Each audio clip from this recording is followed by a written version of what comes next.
Welcome to 2819. This is the show where we aim to inspire you to go and make disciples of all nations. I'm Sandra Dimes. And I'm Krista Bontrager, and this is the television outreach of Reasons to Believe, a viewer-supported ministry where science and faith converge.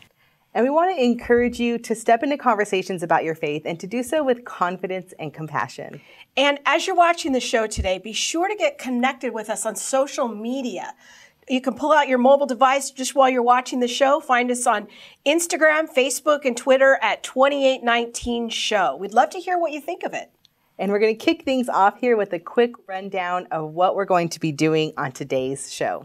Now, in our Nexus segment, RTB visiting scholar Kenny Rhodes gives a great explanation about why it's important for Christians to believe in the Trinity. It's fascinating because that's something that people don't always know, but the Trinity is very important to our faith. Foundational. Then in RTB 101, Krista and Jeff, you're going to have some great tips for helping parents encourage their science-loving kids. I can't wait for that conversation.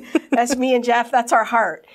And in our Give and Take segment today, Jeff's going to ask our scholars, if the heavens declare the glory of God, then why are there so many scientists who are atheists? Two of our philosophers are going to weigh in on that, Ken Samples and Mark Perez. That should be a fun conversation. That's right. Then in our RTB news segment, Monica's going to be talking to Hugh Ross about his new book, The Creator and the Cosmos. I'm so excited for that, the new 4th edition coming out. And really, first up in Culture Talk, you're going to give us kind of a preview of Creator and the Cosmos. You're going to talk about one of the sample chapters. Yep. So let's take a look at that. Welcome to Culture Talk. This is the segment where we talk about culturally relevant topics, everything from films and books to everyday conversations that you're going to face with your friends and also maybe you'll see on social media. So who we have today is our guest, Dr. Hugh Ross. Hugh, we're going to be talking about something that hopefully will be on everyone's social media pages, and it's the news that your latest book is out. This is The Creator and the Cosmos. So this is the 4th edition, but when this book was first published, you've added now so many more evidences for God's existence since the book was first published. So can you explain to us some of those evidences that you've added into this new edition? Well, with each edition, the book gets bigger. Yeah. But that's on purpose, basically making the point that what you see in the Bible, especially Psalms and Job, the more we learn from nature, the more evidence we have for the supernatural handiwork of God. Mm-hmm. And it's been 17 years since we brought out the 3rd edition. And this edition's got more new material in it than any other previous edition, because in the last 17 years, astronomers and physicists have made phenomenal new advances understanding the universe and has given us phenomenal new evidences that the God of the Bible is the creator of the universe. Well, being one of your editors, I can attest that, yes, this is a bigger book with a lot more evidence, but give maybe one or two of those big evidences that you've added to this edition. It's not just the universe as a whole that's been fine-tuned, designed to make life possible. Our galaxy cluster, we now know that the galaxy cluster must be designed. And we hadn't really discovered many planets outside of the solar system. With the discovery of thousands of planets outside of the solar system, it reveals that our planetary system is unlike any other, and that literally every planet in our solar system plays a critical role in making it possible for you and I to live here on planet Earth. And I think what excites me too, atheists, of course, atheist scientists have reacted to all this evidence of where are we going to go. And they came up with all of these arcane theoretical models to try to bypass the idea that a God beyond space and time created. New observations actually cut off those possible loopholes, basically making the point that the more we learn about the universe, the more difficult it is to sustain a non-theistic worldview. And this book demonstrates that more dramatically than any other previous edition.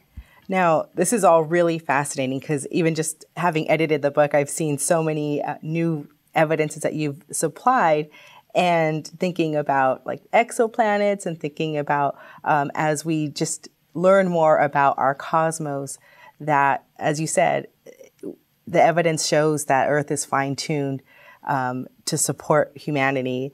And that's just such a beautiful thing. But now I'm going to ask what you focus on in your last chapter, which is, Why? Why so much evidence? Well, of all the generations of humanity that have ever lived, we are the most educated. We're the wealthiest with the greatest amount of technology. And I've noticed it's the generation of the 21st century where people are really tempted to take all the credit for themselves.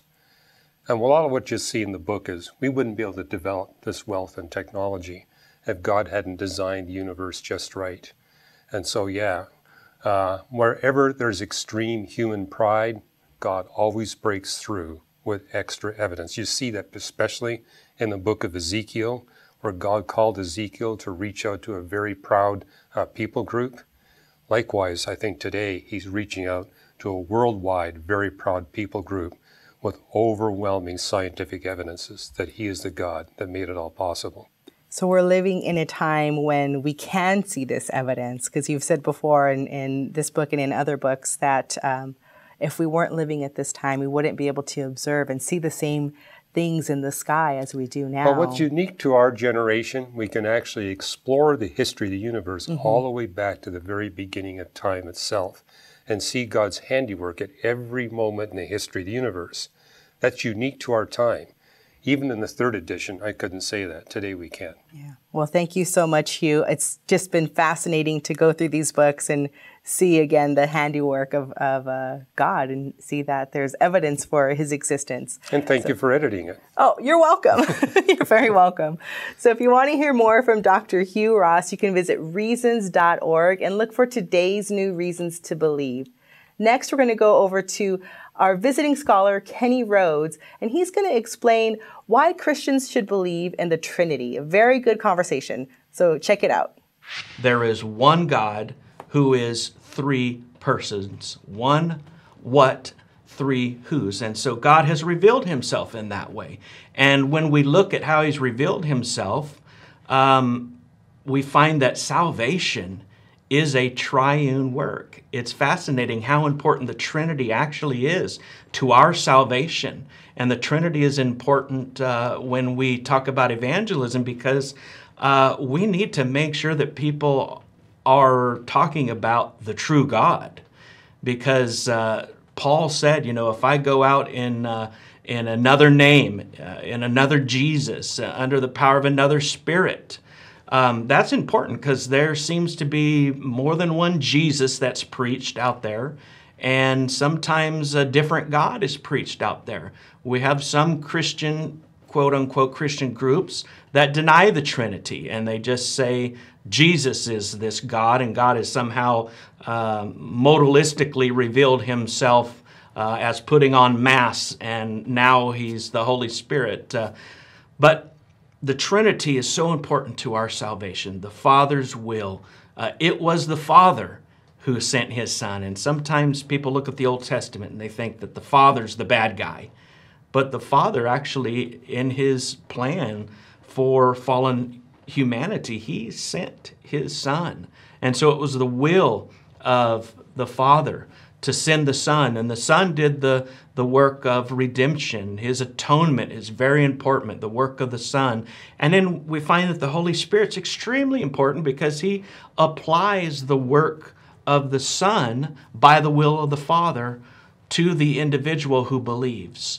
And so salvation is of the triune God. The Old Testament says salvation is of the Lord, but this Lord is a triune Lord, Father, Son, Holy Spirit, one God, three persons, one what, three whos, and we are saved by the work of a triune God.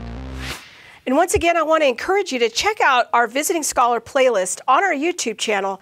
Many more episodes from Dr. Kenny Rhodes sharing his ideas on a number of theological topics.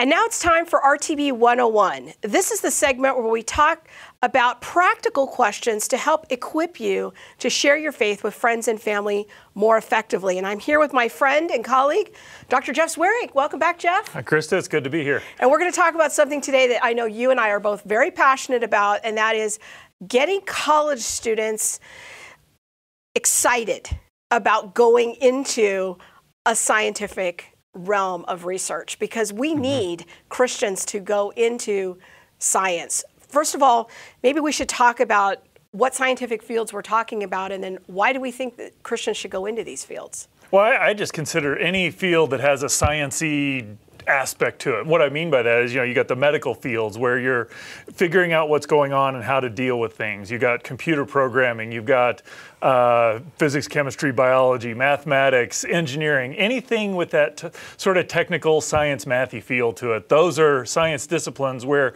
as Christians, we need to be involved because they're very influential in what plays out in society. For sure. And so we want to have Christians have a voice in that cultural conversation, but we need them to get the proper training. And a big component that we have of that here at Reasons to Believe is the lab. So why don't you talk to us a little bit about that? Well, we've just run across a lot of people who, when they're Christians interacting with science, kind of figure out how to do it later in life. And they often ask the question, why didn't I hear about you earlier? Well, we developed the lab to help people hear about it earlier because I know a lot of my decisions in wrestling were in college. And so having a program where you can meet with people who are Christians who are in these scientific disciplines, who know how to integrate their science and their Christian faith, who know the struggles and challenges they're going to face. The lab is to help you meet people like that, to begin you on your journey so that you're prepared to deal with that and ultimately ready to share the gospel out in fields that it really takes kind of being in that field to have a big impact. Yeah, and I think that the vision of the lab in kind of bringing scientists who are Christians in their field. They're experts as scientists, but we're also encouraging them, hey, take your faith seriously. Right. We want to position them, if you will, to be embedded missionaries in those fields, to represent Christ as a biochemist, as a physicist, as a mathematician.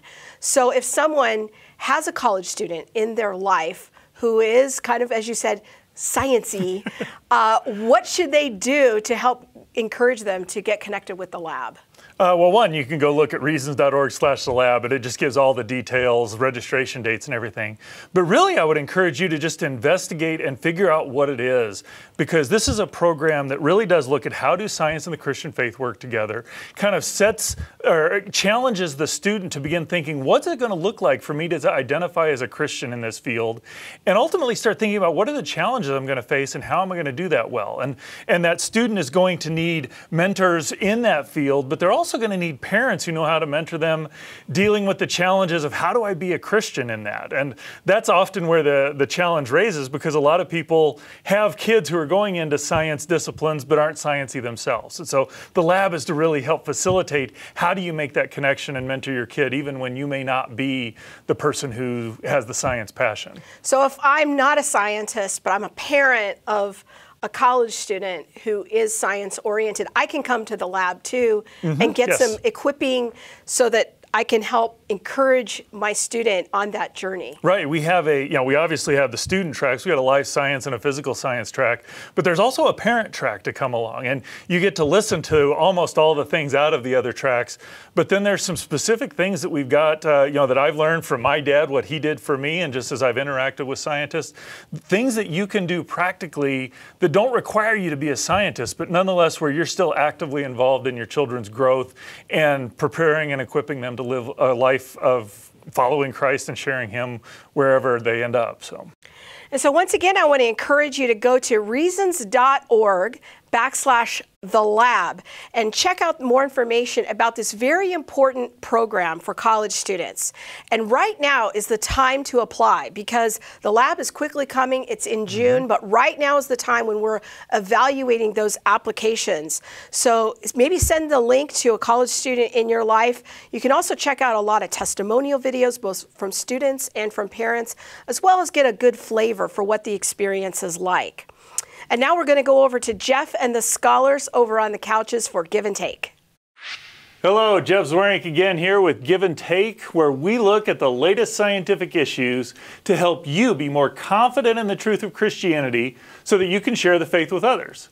Today I'm joined by Mark Perez and Ken Samples, and we are going to address the question, if the heavens declare the glory of God, why are so many scientists atheists? Ken, Mark, good to have you here today. Thank you. Hi, Jeff. So we're going to take a look at this more from a philosophical level, but really the way I hear this question often phrased, I'll paraphrase it a little differently, is, as an atheist, scientist will say, when we look at physics and chemistry and biology, we put it all together, we really have explained everything. So why would I throw God into the mix there? So why do so many scientists end up being atheists? I can't explain why they would end up being atheists, but I can say that there are some things that scientists are not competent to examine. What do you mean by that? Well, let's look at what science does. Science is really, as we look at it, natural science, is trying to explain natural events through natural causes. But what they don't do is ask why questions. For example, how do you explain, or why should we have moral laws? How do you explain morality through any kind of physical interaction? Okay, so just as a scientist, I'm going to push back on that a little bit. Sure. Because there's a lot of why questions we ask. Why does the universe expand? Why is there matter rather than not? So it's not that there's got to be something different there. So when you say they don't ask why questions, what do you mean there? It's a different kind of why. Okay. So there's a why that's another version of how. Mm-hmm. And that's the why. Why does the universe expand? Okay, so when that's your comment about the natural, we're looking at explaining why things work the way they do, but it's really how is this happening? Yes. Not so much why does it exist in the first place type things. And think of why more in the terms of a purpose. Okay. And so why do we have morals?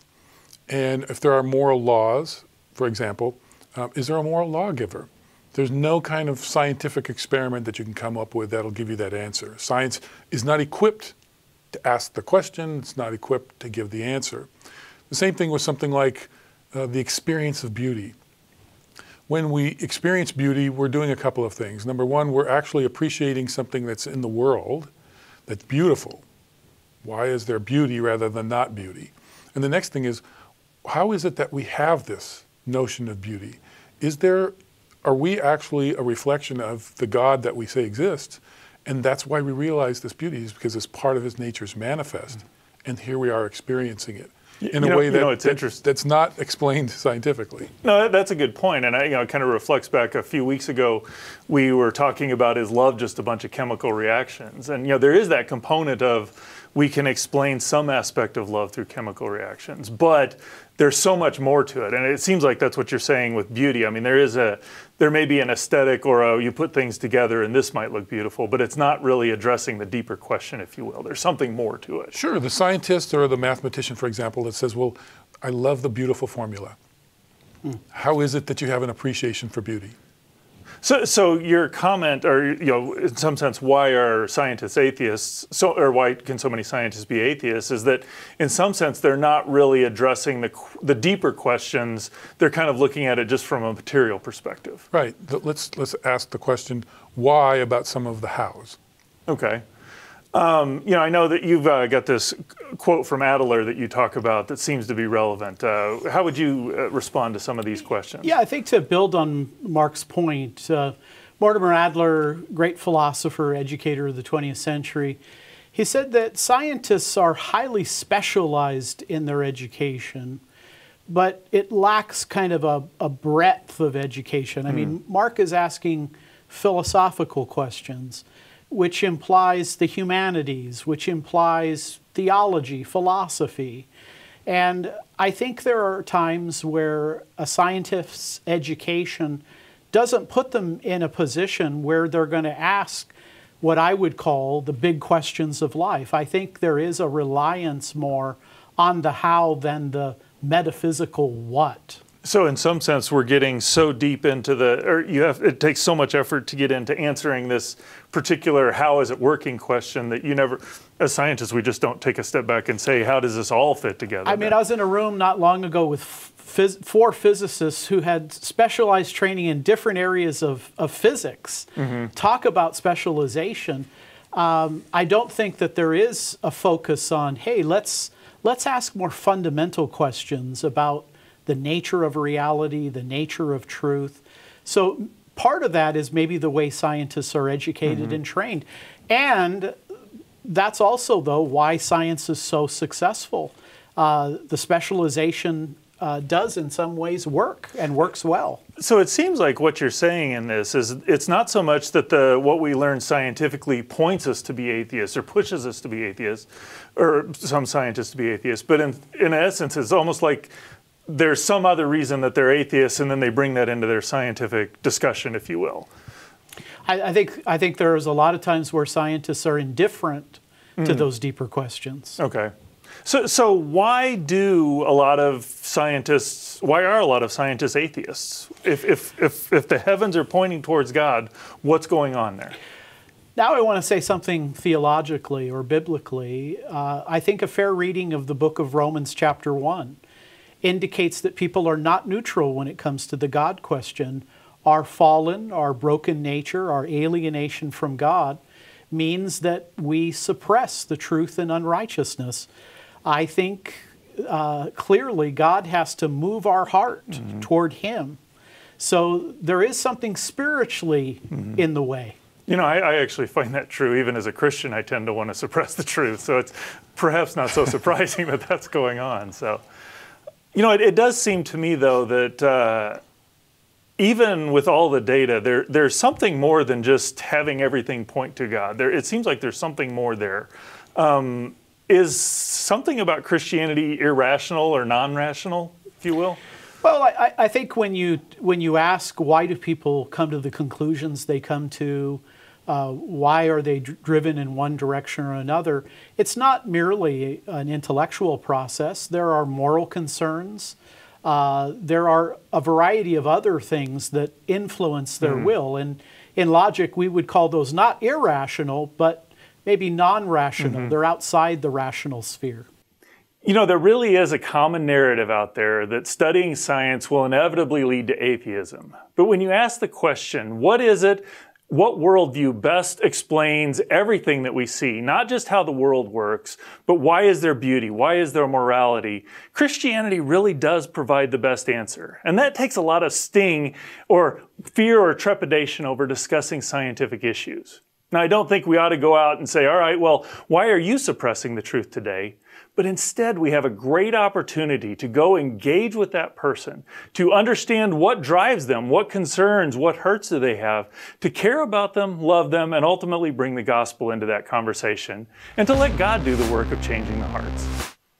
Now let's go over to Monica. She's talking today with Hugh Ross about his latest book.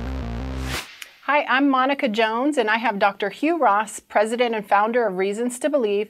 So Hugh, today we're talking about your latest book, Creator in the Cosmos, which is 25 years ago was the first edition. We're on the 4th edition now.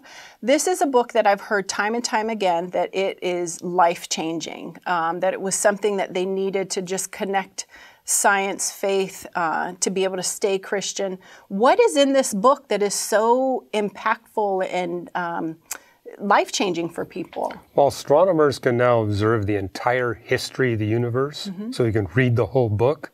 And we're talking a simple science, so it's rigorous and compelling. I think that's what people appreciate about it.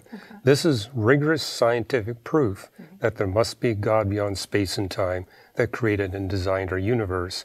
And I want to meet that God. Yeah. And then, so what is different about this 4th edition than previous editions?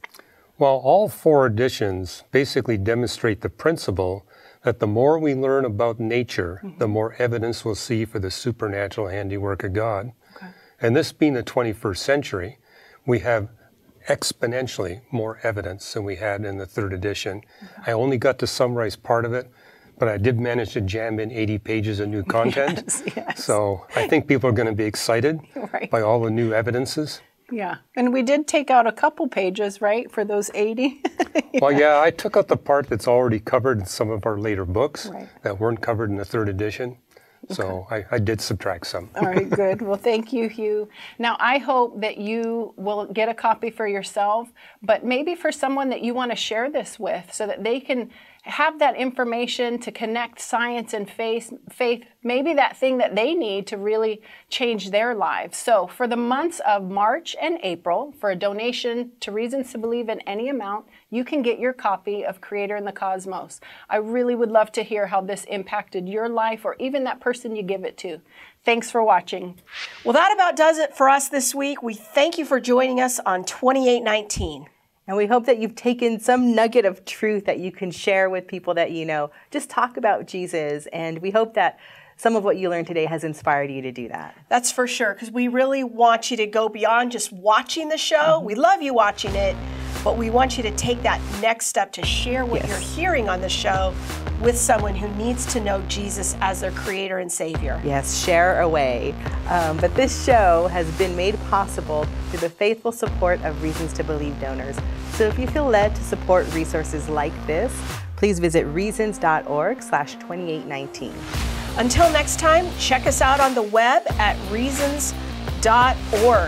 So many great podcasts, articles, and posts to share there with your friends and family who are into science-y conversations. Yeah, science-y, technical term. Yes. You'll also find us on Facebook, Twitter, and Instagram at 2819 Show. We'll see you next week.